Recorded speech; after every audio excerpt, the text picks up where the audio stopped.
정치권 이슈와 정책 분석을 통해 여론의 심장을 저격하고 민심의 흐름을 날카롭게 꿰뚫어봅니다. 여심 저격, 김혜란 전 국민의힘 대변인, 정은혜 전 더불어민주당 의원 두 분 모셨습니다. 반갑습니다. 네, 오늘도 해해 두 분 콤비와 함께하게 됐는데 지난주만 해도 저희가 오늘 이 자리에서 어떤 얘기를 과연 나누게 될까 이렇게 좀 예측을 했었습니다. 오늘로 예측이 됐었던 윤 대통령 탄핵 선고 일정이 불투명해졌는데 일각에서는 뭐 다음 주도 확실하게 낙관을 할 수 없다 이런 이야기들 나오고 있거든요. 오늘도 그 뭐 한 치 앞을 내다볼 수 없는 그런 정치권 이슈들 다뤄볼 텐데 차근차근 오늘 이야기 하나씩 들어보도록 하겠습니다. 자, 먼저 오늘 최상목 권한대행이 명태균 특검법에 대해서 제2요구권을 행사를 했습니다. 인지된 사건을 무제한 수사하는 등 이 대상이 불명확하고 검찰 수사도 어느 정도 진행이 된 만큼 특검 취지에 부합하지 않아서 헌법의 원칙과 형법을 훼손할 우려가 있다. 이런 이유에서인데요. 한마디로 그 법안의 위헌성을 언급을 한 겁니다. 이 최 대행의 결정에 대해서 공감을 하시는지 오늘 먼저 우리 정은혜 의원부터 들어보도록 하겠습니다. 이 결정 공감하십니까? 어떻습니까? 네, 당연히 공감하지 못하고요. 더불어민주당을 공격하는 국민의힘 논리는 줄 탄핵을 한다, 뭐 이런 논리가 있는데 이거는 줄 거부권을 행사하는 거 아니냐라는 생각이 듭니다. 특히 지금 최상목 권한대행이 지금 2달 만에 8번 정도 이제 거부권을 행사를 했는데 오히려 지금 그 명태균 특검법 같은 경우는 12.3 계엄령에 촉발했던 원인이 아니냐라는 의심을 하고 있는 만큼 굉장히 중요한 사안입니다. 그리고 지금 검찰이 이 사건을 선관위로부터 넘겨받은 시점이 지금 1년 4개월이나 지났습니다. 그렇다면 검찰이 제대로 수사를 하고 있지 않은 상황이고 이 상황에서 더불어민주당은 특검을 주장하는 것이었죠. 제가 요즘 그 명태균과 김건희 그 여사의 대화를 그 지금 많이 그 관련된 기사들을 좀 보다 보면 2021년부터 벌써 지금 캡처돼서 가지고 있는 것들만 한 280여 개 정도 된다고 합니다. 굉장히 긴밀하게 연락을 하면서 그 연락 사이가 뭐 개인적인 친분이라든지 이런 수준을 넘어서 공천 개입을 한다든지 어떤 특정한 뭐 정당의 정책과 관련된 내용들 그리고 여론조사 조작 의혹까지 있는 굉장히 무시무시한 지금 상황이라고 봅니다. 저는 명태균 씨가 김건희 여사를 제가 검색해 보니까 그 마리오네트 인형이라고 하더라고요. 그 유럽에서 손가락에 실을 달아서 움직이는 인형 있지 않습니까? 그 인형처럼 김건희 여사를 조정했던 것이 아닌가라는 의심이 들기도 합니다. 그리고 오늘 나온 기사에서는 명태균 씨에게 김건희 여사가 국정원의 자리를 또 제안했다는 의혹도 이제 또 보도가 되기도 했는데요. 이런 측면에서 봤을 때 명태균 특검법은 정말 필요하다. 마지막으로 말씀드리고 싶은 것은 지금 최상목 권한대행이 본인의 위치를 정확하게 파악하고 있지 못한 것 같습니다.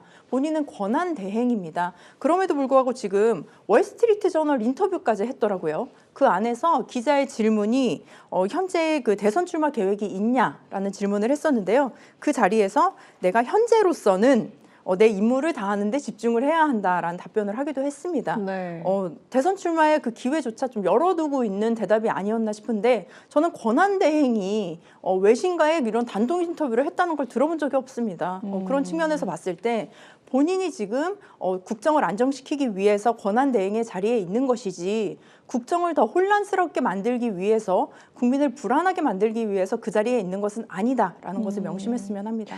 본인의 권한을 넘어섰다. 그리고 제2요구권을 행사한 그 배경에는 검찰 수사가 어느 정도 진행이 됐다라는 그런 이유도 들었거든요. 하지만 지금 정은혜 전 의원께서는 지금 검찰 수사가 너무 미진한 상황이다. 이렇게 얘기를 했거든요. 어떻습니까? 지금 검찰 수사가 아주 적극적으로 잘 이루어지고 있습니다. 지금 뭐 오세훈 서울시장 같은 경우에 소환 계획이 있다고도 밝혔고 지금 그 후원자로 되어 있는 김한정 씨는 뭐 한 번 소환 조사 받았는데 재조사 한다고 하고 있거든요. 네. 그래서 특검의 예외성, 보충성의 원칙에 반합니다. 지금 적극적으로 검찰이 수사하고 있는데 특검을 굳이 할 필요가 없다고 보이고 이번에 발의된 특검법에 대해서 좀 들여다보자면 그 수사 대상이 너무 넓다는 이야기는 지금 다 공이 많이 쏟아져 나오고 있는데 명확성, 비례 원칙에 반한다고 보이고 또 수사가 개시되면 공소시효가 정지된다는 그런 규정도 있어요. 근데 이런 거는 사실 제가 본 적도 없습니다. 전례가 없다는 말씀이시죠? 전례가 없는 또 이제 기존의 그 수사가 개시된 사건들에 대해서도 또 재판이 개시된 사건에 대해서도 공소 유지까지 특검이 하게끔 되어 있습니다. 이런 거는 사실 적법 절차 원칙에 반한다고 보이고 또 특검에 대해서 대통령이 임명하지 않을 경우에는 자동으로 임명하게 되는 뭐 그런 규정도 넣었는데 그런 임명 간주 조항은 또 삼권 분립 원칙에 어긋나는 면도 있습니다. 그렇기 때문에 지금 최상목 권한대행의 제의 요구권이 뭐 권한대행의 뭐 행사 범위를 벗어난다 이 얘기 일단 좀 반박하자면 네. 그렇다면 지금 대통령의 직무 정지가 되어서 권한대행이 있는 지금 상황에서는 그럼 입법부에서 어떤 뭐 위헌인 법률을 내도 거부권을 행사하지 못하고 그런 공백이 생긴다는 이야기인데 그건 더 말이 안 되지 않습니까? 삼권 분립의 원칙상 지금 행정부는 권한 대행이 수장인 겁니다. 당연히 거부권 행사할 수 있고 지금 상황은 이 명태균 특검법에 관해서는 여러 위헌적인 위법적인 요소가 있어서 뭐 아마 제의 요구가 되더라도 예. 통과 안 되고 폐기될 것으로 보입니다. 네, 짧게 반박 한번 들어볼까요? 네, 저는 그렇습니다. 검찰이 충분한 수사를 못하고 있다. 지금 그 언론에 나오고 있는 모든 내용들은요, 언론사가 공개하거나 더불어민주당 국회의원들이 개별적으로 뭐 문자 내용이라든지 이런 거를 뭐 캡처한 걸 확인을 해서 하는 것이지 검찰이 굉장히 미진하게 수사를 하고 있다. 그래서 충분하게 강한 특검이 필요하다라는 입장입니다. 네, 동일하게 한마디 더 듣고 다음 주 넘어가겠습니다. 네. 네, 그런 조사를 받아서 이런 뭐 진행이 되고 이런 건 사실 검찰이 하지 않으면 밝혀질 수가 없는 겁니다. 다 이게 유출되고 있는 것도 검찰이 수사한 수사 보고서 내용이라든지 이런 것들이 일부 유출되는 것이지 지금 검찰이 수사의 기밀성 때문에 모든 내용을 다 브리핑하면서 갈 수는 없는 겁니다. 그렇기 때문에 지금 저는 검찰이 충분히 의지를 갖고 수사하고 있다고 생각합니다. 네, 자 그리고 어제 그 헌재가 결정한 것이 하나 있는데 최재 감사원장과 이창수 지검장 등 검사 3명에 대한 탄핵안을 전원 일치로 기각을 했습니다. 이에 대해서 국민의힘은 야당의 탄핵 남발에 철퇴를 내렸다 이렇게 환영을 했습니다. 반면에 민주당은 일부 불법 행위가 확인이 됐다 이렇게 강조를 하면서 중요한 것은 윤 대통령의 탄핵이다 이런 입장을 보였는데 이 헌재 결정에 대해서 두 분 생각 좀 들어보도록 하겠습니다. 이번에는 김혜란 전 대변인부터 들어볼까요? 네. 특히 그 검사들 관련해서 탄핵 사유 없었다는 거는 아마도 애초에 처음부터 자신들도 다 알고 있었을 것 같습니다. 사유는 없었는데 다만 검사들 그 권한 정지만을 위해서 했던 탄핵 소추죠. 이거 분명히 탄핵권의 남용인 것이고. 네. 네. 이제라도 이런 취지에서 지금 한덕수 총리에 대해서 했던 이 탄핵 소추 철회했으면 좋겠습니다. 네. 그래서 이제 권한대행 돌아왔으면 좋겠고 지금 헌재가 3달 넘게 90 며칠 동안에 이제 심판했는데 그 기간 동안에 국가기관이 운영에 차질이 생겼으면 부인할 수 없을 겁니다. 지금 너무나 주요한 공직자들이 네. 그냥 아무 이유 없이 권한이 정지되어 있었어요. 이 피해는 오로지 다 지금 국민들이 보고 있습니다. 그런데 가장 문제가 되는 점은 이렇다는 점을 지금 전 국민이 다 알아도 그 책임을 물을 수가 없다는 것입니다. 어떤 법적 책임도 물을 수가 없어요. 헌법상에 그런 책임을 물을 수 있는 그 규정이 없기 때문에 이게 바로 지금 헌법의 허점으로 드러나고 있는 것입니다. 사실 지금껏 드러나지 않았던 것은 여태까지 헌법상 당연히 이 탄핵 제도가 있었음에도 불구하고 이렇게 마구 남발하지 않았기 때문입니다. 네. 스스로 절제했기 때문인데 정치 권력이 지금 그게 무너졌습니다. 지금 이재명 대표도 우리가 잘한 건 없지만 위헌은 아니지 않냐라고 강변했습니다. 이런 상황에서는 다시 절제하던 시절로 돌아갈 수는 없습니다. 그렇기 때문에 이제 방법은 룰을 바꿔서 이제 개헌을 하는 수밖에 없다는 그런 때가 되었다는 생각입니다. 네, 우리 판사 출신의 김혜란 전 대변인이 말씀해 주셨고, 자 여기에 대해서 민주당이 일부 불법 행위가 확인이 됐다. 그리고 탄핵 남발이 아니다라는 게 적시가 됐다. 이렇게 얘기를 하더라고요. 어떻습니까? 네, 맞습니다. 지금 국민의힘은 보고 싶은 것만 보고 듣고 싶은 것만 듣는 게 아닌지 그런 생각이 듭니다. 기각 사유를 보지 않고 그리고 지금 기각 결정만을 강조를 하고 있는 입장인데요.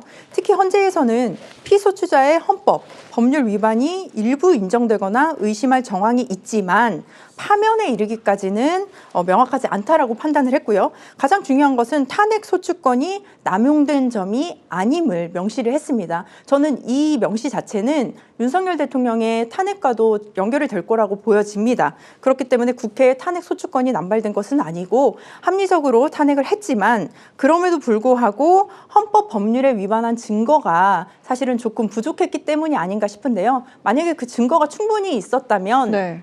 저는 분명히 탄핵이 인용되지 않았을까 싶습니다. 오히려 이걸로 인해서 국민의힘이 면죄부를 받았다. 저는 이렇게 생각하지 않았으면 좋겠습니다. 특히 이번 관련 검사 3인과 관련해서도 김건희 여사의 도이치모터스 주가 조작 사건의 조사에 있어서 뭐 PC라든지 메신저라든지 이런 부분을 압수수색하지 않았고 조사를 하지 않았다는 그 부실한 면이 충분히 드러났습니다. 그렇기 때문에 사실 이 부분도 특검이 필요한 부분도 있지만 이런 측면에서 봤을 때 수사가 제대로 이루어지지 않았다. 했다는 것도 헌재에서 언급을 했기 때문에 이 측면은 저는 다음에는 이런 부분이 있었을 때에는 충분히 수사를 해야 한다라는 내부에 좀 동의가 있었으면 하는 바람이 있습니다. 이번 그 기각 결정으로 네, 말씀하시죠. 네, 지금 29번의 탄핵을 했는데 지금 여태까지 나온 모든 결정 8번이 다 네. 기각입니다. 아, 지금까지 나왔던 모든 결정이 기각이다. 네. 네.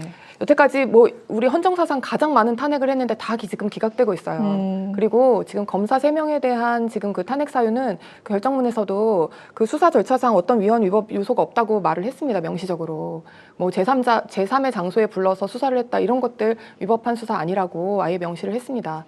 사실 그거 다 알면서도 그렇게 남발했다고 보이고 그 기저에는 사실 이 검사들이 기본적으로 그 이재명 대표에 대한 수사를 했었던 네. 관여했었던 검사들입니다. 그리고 또 앞으로 이재명 대표의 대장동 사건이나 이런 것에 대한 공소유지 역할을 담당해야 되는 중앙지검 검사들이에요.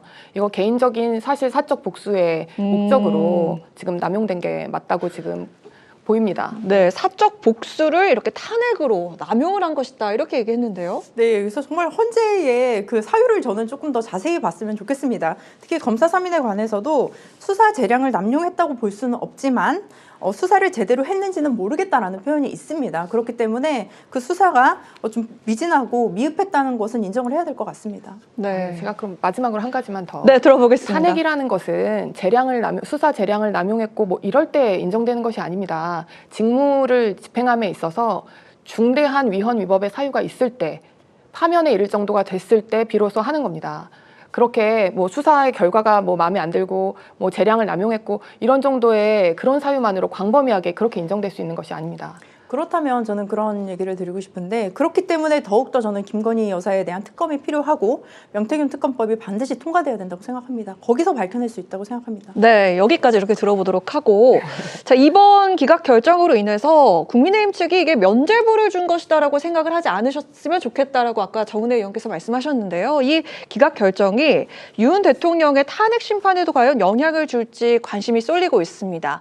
국민의힘 측에선 어떤 결론이 나오든 야당이 받아들여야 한다 이렇게 압박을 하고 있고요. 민주당은 내란 정당을 해산해야 한다라고 여당 측에서 이렇게 공격을 하고 있습니다.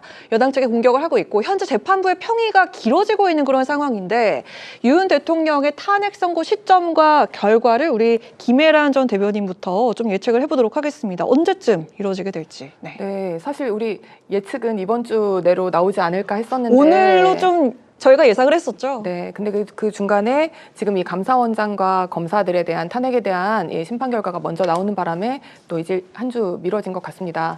네, 그리고 이번 이 검사들에 대한 이 탄핵 심판 결과를 보면 알 수 있다시피 8대 0으로 네. 아마 제가 유추해 보건대는 지금 숙고를 거쳐서 아마도 어떤 결론이든지 만장일치로 결정을 내지 않을까 싶습니다. 네, 이게 뭐 헌법재판소는 좀 다르지만 각자 재판관의 의견을 원래 내지만 뭐 법원에서 일반 사법부에서는 합의부라고 했을 때 3명의 판사가 같이 합의를 하는데 누가 어떤 의견을 밝혔는지를 외부적으로 드러내진 않습니다. 그게 다 판사를 보호하는 장치예요. 네.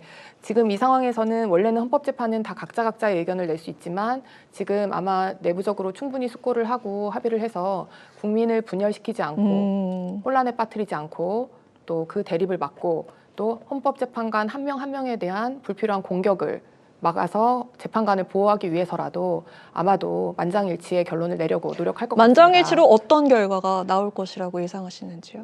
네, 아마도 제 생각에는 지금 뭐 7대 0, 8대, 6대 2 이런 식의 인용 결정을 많이 예상을 했었을 텐데 만약에 인용이 된다면 8대 0으로 하는 방향으로 가지 않을까 싶습니다. 만장일치로 의견을 모으기 위해서 이렇게 평의가 길어지는 것이다, 인용을 하게 될 것이다 이렇게 예상하시고 한번 들어볼까요? 네, 물론 저도 그 부분은 동의를 합니다. 그래서 헌법재판관들이 8대 0으로 만장일치로 하는 것이 저는 역사에 우리 미래 세대들에게 남길 수 있는 그런 선물이라고 생각을 하는데요. 그리고 또 한 가지 지금 선고일 지정이 좀 늦어진 게 총리 탄핵안 선고일 지정 때문이라는 얘기도 있습니다. 네네. 그리고 이제 다음 주 화요일 같은 경우는 오후 2시에 박성재 법무부 장관의 신문 기일이 잡혀 있기도 있기도 하고 그렇기 때문에 다음 주 월요일, 화요일은 좀 어렵지 않겠냐라는 얘기들이 있습니다. 그래서 예측해보건대 다음 주 목요일이나 금요일 정도로 예측을 하시는 분들이 많은데요. 특히 지금 경찰청장 같은 경우는 경찰청장 직무대행이죠. 네. 오늘 오후에 탄핵 선고일 대비 상황 점검 회의를 열었습니다. 그래서 관련해서 뭐 가포 비상, 을호 비상 뭐 이런 식으로 비상 체계도 논의를 하고 전국에 지금 기동대 337개 2만여 명을 투입할 예정이라고 합니다. 이 회의를 오늘 했고요. 그리고 또 한 가지 예측해 볼 수 있는 것이 그 주변에 인근 학교들이 많이 있습니다. 헌재 주변에. 저는 아이들이 굉장히 보호받고 위험한 상황에 노출되면 안 된다고 생각을 하는데요. 네. 한 1,400여 명 정도의 학생들이 있다고 합니다. 그 학교들에게 지금 학생들 가정통신문이 내려졌는데요. 그 가정통신문에서는 17일, 18일 같은 경우는 이제 재량 휴업을 하겠다라고 되어 있습니다. 근데 아마도 선고일이라든지 선고일 이후에는 또 학교가 또 재량 휴업을 할 수 있을 가능성이 높다라는 측면에서 봤을 때 다음 주 중으로 저는 예상을 하고 네. 좀 혼란을 최소화하기 위해서는 다음 주 주말 정도가 돼야지만이 또 학생들이 학교도 갈 수 있고 국민 여러분들이 일상생활을 할 수 있지 않을까. 그리고 저는 국민의힘에게 좀 한 가지 얘기를 하고 싶은데 네. 어제 기각 결정을 두고 지금 헌재 결정을 뭐 따라야 한다. 뭐 더불어민주당은 불복하면 안 된다라고 얘기를 하는데요. 그게 어떤 의미일까요? 네, 저는 그 얘기를 우리가 뭐 그런 얘기 하죠. 뭐 친구들이 어렸을 때 얘기할 때 반사 뭐 이런 얘기 하지 않습니까? 네, 그런 측면에서 국민의힘에게 제가 오히려 얘기를 하고 싶습니다. 이번에 그 헌재 결정, 윤석열 대통령의 탄핵과 관련된 결정이 났을 때에 불복하지 말고 헌재의 결정을 따랐으면 하는 생각이 있고 국민의힘이 말과 행동이 달랐던 적이 굉장히 많습니다. 이번에도 헌재를 존중한다고 하면서도 헌재를 압박하는 그 82명 소속의 국민의힘 네, 의원들이 뭐 짧게 헌재 앞에 마무리하겠습니다. 있기도 했었죠. 그렇기 때문에 이번에는 헌재의 결정에 불복하지 말아달라라는 당부의 말씀드리고 싶습니다. 네, 이 얘기만 살짝 들어볼까요? 국민의힘이 뭐 어떤 결론이 나오든 이거 야당이 받아들여야 한다. 이거 어떤 근데 왜 의미입니까? 민주당이 그렇게 구속 취소에 그렇게 뭐 난리를 치면서 네. 즉시항고해야 된다고 그렇게 하는 겁니까? 지금 본인한테 유리한 재판만 취사 선택해서 따르자 이렇게 하는 게 지금 민주당 입장이라고 생각합니다. 네, 그럼 구속 취소 이야기 나왔으니까 그 주제로 넘어가 보도록 하겠습니다. 오늘 그 윤 대통령 구속 취소에 대한 즉시 항고 기간 마지막 날이죠. 천대엽 그 법원 행정처장이 대법원 대법관입니다. 즉시 항고의 필요성을 언급한 이후에도 검찰은 항고하지 않겠다는 뜻을 재차 밝혔는데요. 이 구속 취소에 대한 상급식 판단을 받아야 한다라는 지적을 받아들이지 않은 겁니다. 지금 이 검찰의 입장이 적절하다고 보시는지 우리 정은혜 의원 들어보겠습니다. 네, 굉장히 부적절하죠. 그리고 법원 행정처장이 얘기를 했던 의도는요. 즉시 항고 기간이 남아 있고 그리고 이 사안은 상급심이 필요하다라는 취지에서 말을 한 것이지 이것을 뭐 외압을 하거나 뭐 이럴 의도는 없는 걸로 저는 보여집니다. 오히려 저는 제가 확인을 해본 결과 검찰이 즉시 항고 포기서 그 포기서를 제출하지도 않고 윤석열 대통령을 구속 취소했다는 얘기를 들었습니다. 그렇다면은 법률상으로 구금된 자의 도주를 도와준 것이다라고 더불어민주당에서는 좀 평가를 하고 있는데요. 그렇기 때문에 검찰은 지금 윤석열 대통령의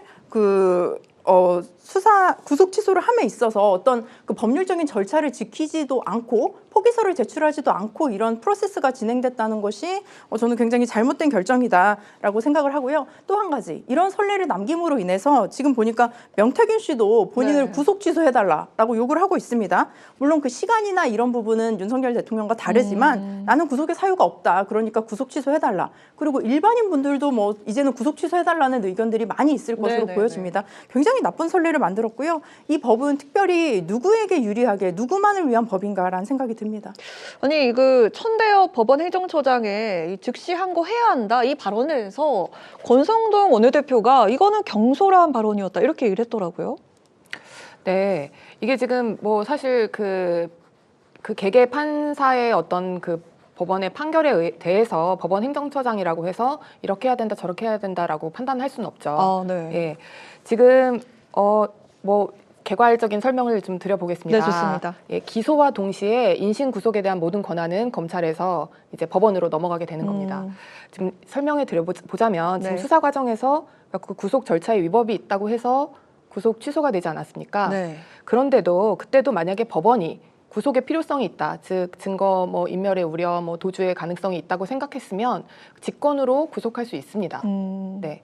그러니까 말하자면 정말 뭐 풀어주면 안 된다고 판단을 했다면 법원이 그 이후로 구속 취소 결정을 해도 동시에 그냥 직권으로 다시 영장 발부해서 법원에서 구속을 하면 되는 겁니다. 그렇군요. 그리고 반대로 구속 취소에 대해서 검찰이 즉시 항고를 했어도 그래서 설사 그것이 인용되어서 구속을 유지해라, 석방하면 안 된다라는 네. 결정이 상급심에서 나왔다 하더라도 그랬을 때 법원이 더 이상 구속의 필요성이 없다고 생각하면 그냥 직권으로 보석을 해서 석방할 수 있는 아, 겁니다. 바로 석방이 또 내수위심 되는군요. 재판부가 얼마든지 할 수 있는 거예요. 네. 그렇기 때문에 지금 검찰 입장에서는 어차피 그거에 대한 모든 재량이 지금 법관에게 있는데 그 재판부가 구속 취소하라고 해서 풀어준 이상 그냥 그에 따르겠다라는 취지, 그리고 또 이 구속 집행 정지에 대해서는 예전에 즉시 항고를 하는 것이 위헌이라는 판결이 있었습니다.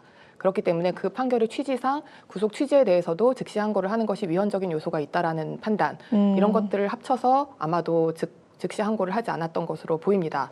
여기까지는 사실은 수긍이 가는데 문제는 만약에 그렇게 해서 즉시 항고를 포기했다면 앞으로 모든 구속돼 있는 모든 피의자 피고인들에 대해서는 구속기간 계산을 당연히 시간으로 해야 되는 겁니다. 아. 이번에 하나여 엄격하게 시간으로 하고 그 다음부터는 다시 일로 돌아가면 안 되는 겁니다. 네, 그것 그렇겠네요. 때문에 도저히 네. 앞으로 어떤 경우에도 실무상 이것이 계산이 너무 불명확하고 뭐 어려움이 있어서 앞으로 절대 그렇게 하는 것이 불가능하고 모두에게 앞으로 다시 또 날수로 계산을 할 거다라는 마음이었으면 무조건 즉시 항고를 해서 법원에서 끝까지 다투어 봤었어야 되는 겁니다. 이건 실무상 맞지 않는다라고 하면서. 다만 이게 그러면 오케이 즉시 항고하지 않겠어라고 해놓고 이제부터 다시 원래 관행대로 가는 거, 그 부분이 지금 잘못되었습니다. 네. 네. 근데 저는 네. 시간에 있어서 조금 의문스러운 부분이 있는데요. 뭐 제가 법조인은 아니지만, 네. 네, 그럼 시간을 우리가 시로 계산을 할 건지, 그렇죠. 분으로 계산할 건지, 초까지 계산할 건지, 우리가 보통 뭐 회사라든지 대학에 원서를 낼 때는 정확하게 초까지 계산을 합니다. 아, 네, 네. 오후 2시까지면 오후 2시 00시에 딱 그렇죠. 그게 마감이 몇 되죠. 분 몇 초까지. 네, 그렇다면 앞으로도 뭐 구속 취소가 될 사유가 될 때는 그럼 몇 분 몇 초까지 따져야 되는지 그 부분이 좀 의문스럽고요. 그렇다면 재판부가 뭐 결정을 하지 않았다라고 했을 때 검찰은 앞으로도 재판부가 구속 취소에 대한 결정을 내렸을 때는 무조건 항고하지 않는 겁니까? 저는 또 이해를 하지 못하겠습니다. 그렇다 하더라도 항고해야 할 사항에 있어서는 항고를 해야 하는 것인데 이것은 저는 검찰의 직무유기이자 자신의 그 존재의 가치를 부정하는 것이 아닌가라는 생각이 듭니다. 네. 김혜란 전 대변인 마지막으로 네, 좀 이거 이야기 지금 듣고 사실 마무리하도록 그 하겠습니다. 부분에 대해서 사실 처음부터 걱정스러웠습니다. 어. 그러면 4시에 구속된 사람은 석방을 꼭 4시 전에 풀어줘야 되고 그러면 정말 너무나 불필요하고 불명확한 그렇죠. 일들이 많이 생길 것이고 지금 당장 구금돼 있는 사람들 중에 굉장히 많은 숫자가 불법 구금돼 있을 확률이 큽니다. 그렇네요. 지금. 네. 네. 그래서 그 부분에 대한 충분한 논의가 있고 난 이후에야 이런 결정을 했었어야 하는데 자신이 없었으면 즉시 항고했었어야 되는 것 같습니다. 네, 오늘 이렇게 우리 이야기 좀 마무리 좀 해볼까 하는데요. 두 분 말씀 충분히 하셨나요? 네, 좋습니다. 저희 나머지 이야기는 다음 주로 한번 미뤄보도록 하겠습니다. 이번 주말에 양측 진영에서 각각 대규모 집회가 예정이 돼 있습니다. 이번 주말을 기점으로 긴장감이 아마 최고조에 달하지 않을까 했는데 양측에서도 상대 진영에 어떤 결론이 나오든 받아들여라 이렇게 얘기를 하고 있는 만큼 좀 가급적이면 이렇게 긴장감은 좀 낮추고 좀 받아들일 수 있는 그런 분위기로 이어졌으면 좋겠다라는 그런 생각이 듭니다. 자, 이렇게 마무리하도록 하겠습니다. 지금까지 김혜란 전 국민의힘 대변인, 정은혜 전 더불어민주당 의원과 함께한 여심저격 시간이었습니다. 두 분 오늘도 고맙습니다.